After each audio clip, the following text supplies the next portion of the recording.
Il est déjà 9h. Faut vraiment que j'y aille, en plus j'ai rendez-vous à 9h, donc heureusement c'est pas loin. On m'a dit, tu verras, c'est pas compliqué, quand t'es dans la grande avenue, tu prends première à droite et encore à droite.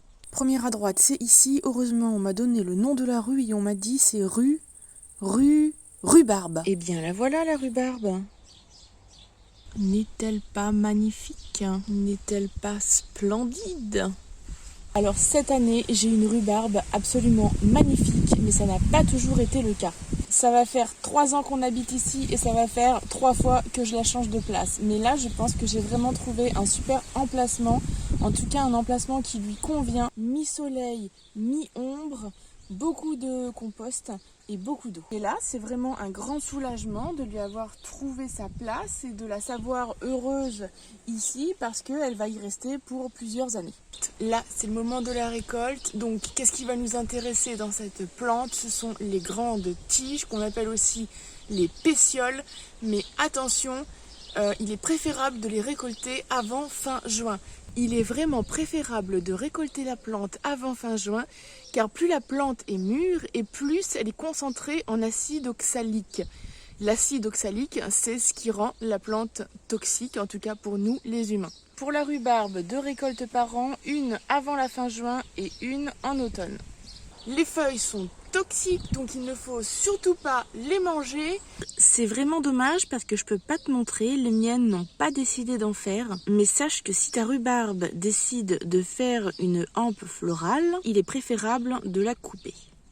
Si jamais tu as le cas chez toi, ça peut aussi être un signe qui te montre que ta plante manque d'eau. Donc peut-être que tu devrais arroser un peu plus. Si tu veux garder les graines, laisse la fleur bien sûr, mais si tu ne veux pas de graines, je te conseille vraiment de la couper car sinon la plante va s'épuiser pour faire des graines et donc tu auras moins de pétioles, comme ça, moins de tiges à manger. Car la plante va dépenser toute son énergie dans la fleur et pas dans les tiges. Comme je te l'ai dit tout à l'heure, c'est le moment de récolter. En plus, plus tu attends et plus la tige deviendra dure et plus la tige deviendra filandreuse, ce qui n'est vraiment pas agréable à manger. Donc, quand tu es prêt pour récolter, c'est pas compliqué. Tu sors ton sabre. Moi, j'en ai un parce que oui, nous, on vient d'une grande lignée de samouraïs japonais. Oui. Et donc, une fois que j'ai sorti mon sabre, je vais commencer par couper les feuilles. Oui, couper les feuilles, bien sûr. Parce que comme ça, si tu coupes les feuilles, tu vois beaucoup plus clair. Les feuilles sont énormes, elles prennent beaucoup de place et tu vois pas forcément ce qui se passe en dessous. Donc, on va couper les feuilles pour avoir de la visibilité.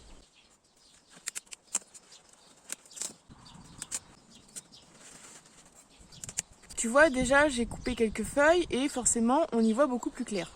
Bien sûr, tu vas couper les feuilles des tiges que tu veux récolter. Celles que tu ne veux pas récolter, eh ben, tu ne les coupes pas. C'est logique, hein, Sarah.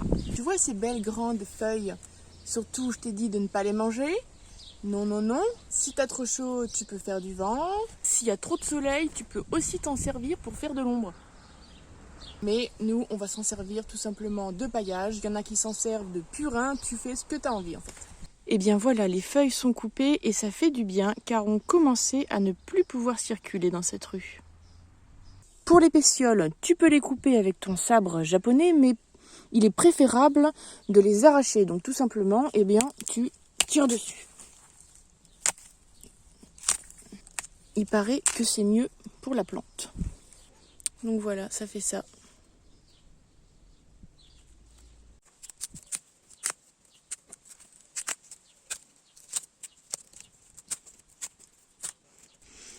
Voilà, donc là ça dégage le pied et puis de toute façon là on voit qu'il y a la relève qui arrive pour la deuxième récolte qui aura lieu donc en automne. Donc là il y en a des petits, il y en a des gros, voilà c'est quand même pas mal. Je suis contente de ma récolte. La récolte est terminée, je vais arroser copieusement bien partout et ensuite je vais me servir des feuilles pour pailler et éviter donc que la terre ne se dessèche trop. Ça protégera de la chaleur, de la sécheresse en paillage, c'est formidable.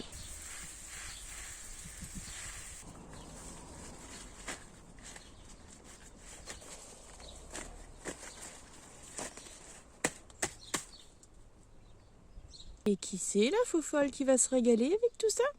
Eh ben c'est moi.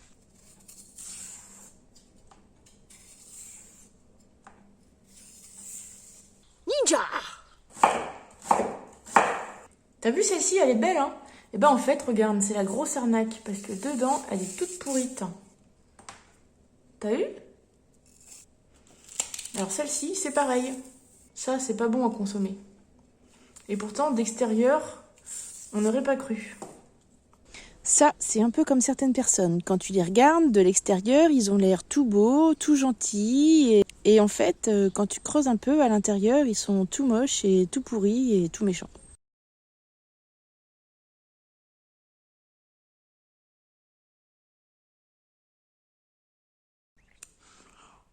C'est bon, mais c'est chaud. Oh là là, je suis encore en retard. Bon les gars, faut que je vous laisse. Là j'ai rendez-vous, un autre rendez-vous hyper important. Maintenant que la rue Barbe est bien dégagée et bien nettoyée, j'ai rendez-vous dans la rue Tabaga. Oui c'est ça, la rue Tabaga.